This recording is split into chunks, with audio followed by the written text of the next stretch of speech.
here. He always fucking tears it up. He's from Vancouver. He's been applying his trade there for a few years, but he recently moved back into town. He's been ripping it up here, so please give it up for my brethren, Derkson. Keep clapping for Chris Dulger. He needs the applause. His salary is based on clapping. How you guys doing? Good. Oh, fantastic. Anybody here play video games? You guys play video games? Yeah, fuck, dude. I've been playing Grand Theft Auto all week. And I have learned 2 important lessons from life from Grand Theft Auto. 1, I really, really, really love killing hookers for points. That's awesome. And second, if you have been playing Grand Theft Auto all day, do not, and I repeat, do not go outside. And do not especially get behind the wheel of a car. That's the only thing. Fuck this shit, man. If I fuck this thing up, I just kick that guy, take his car. I gotta work my way up through the mush Russian mob today, man. I got fucking shit to do. Yeah. That's why my wife's not here tonight. Oh man, fuck! I love comedy shows. Like I go out. Not only do I do a lot of comedy, I just go see so much fucking comedy, and I love going to comedy shows. And what I really love is that inevitably in comedy shows you're gonna get the racial comedy, and I always love racial comedy because I'm racist. No, I'm not. I'm a bigot. It's a difference. No, what I really love, I love when you go out and you see stuff and you're always going to get, white comedians making observations about black people, or black comedians making observations about white people, or Asian comedians making observations about the Dutch. But see, the thing that I find is really funny about that is I'm German, and there's really only one true racial observation, and it's this. A German comedian making racial observations about anybody makes everyone uncomfortable. Because growing up German is very, very weird. I love going into comedy. You always get, you get all these great stories of these, Jewish comics growing up Jewish, or black comics growing up black, or Italian comics growing up Italian. I grew up German. First of all, not a funny people. Secondly, the best thing I could come up with is, hey, Grandpa, why does that lampshade have a tattoo? That's just not funny. You don't want to bring that in the next company, and especially not on a first date. At the Anne Frank Museum. And that's where it went bad. Fuck. We didn't need to be funny. Fuck it. How you guys having fun tonight? Anybody here not from here? Anybody from out of Montreal? Where are you from? Ukraine. The Ukraine. Yeah. How's the Ukraine?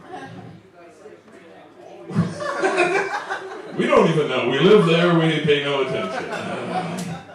We heard it was good, but then the government said it wasn't, so we agreed with what they had to say. Is that about right? No, not at all. No, shut up, comedy boy, make us laugh, talk about some racial stuff. Germans is funny.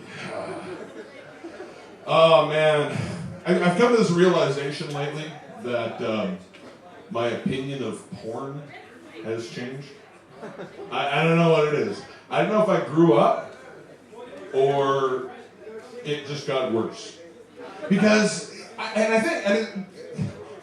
many guys here watch porn on a semi-regular basis? How many guys here watch porn on a completely regular basis? Thank you very much. And it's a very important thing. Porn is a very, very, very important thing. It's a sign of manhood to guys. Imagine this, and every guy's gone through this. You're about, let's say, 6, maybe 7 years old. You're traipsing through a back alley, perhaps an empty lot, a construction site, and you're frolicking with your friends, playing hopscotch or jukum. I don't know what jukum is, but it's a new game. Play jukum. I'll teach you all later. It's so much fun. So you're playing juking with your friends. And there's about 6, 7-year-old boys, and you're coming through, and you're walking through that empty back lot, and you come across this pile of discarded porn. And it's always this. Oh no, Transformers are fun. It's you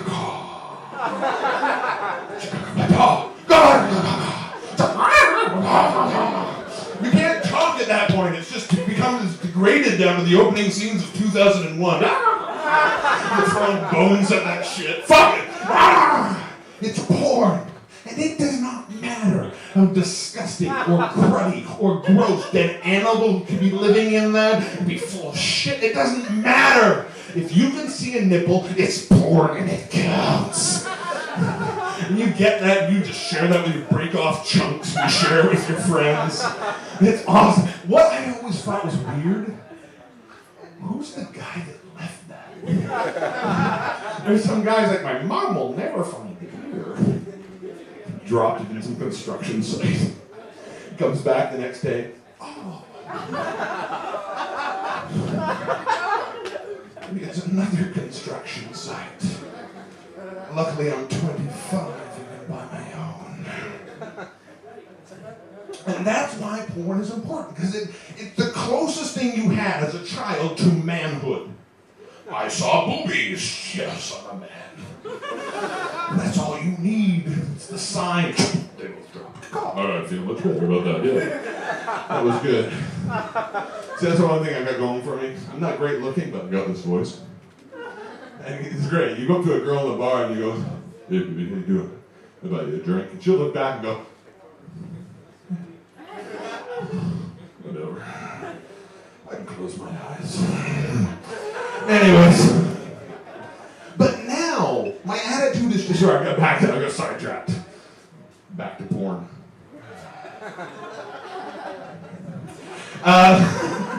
Sorry, that was a bit too long there, wasn't it?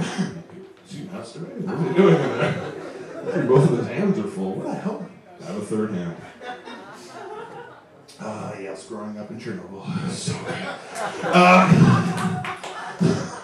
No, but now, my whole thing about porn has changed because there's too much of it. There's porn fucking everywhere.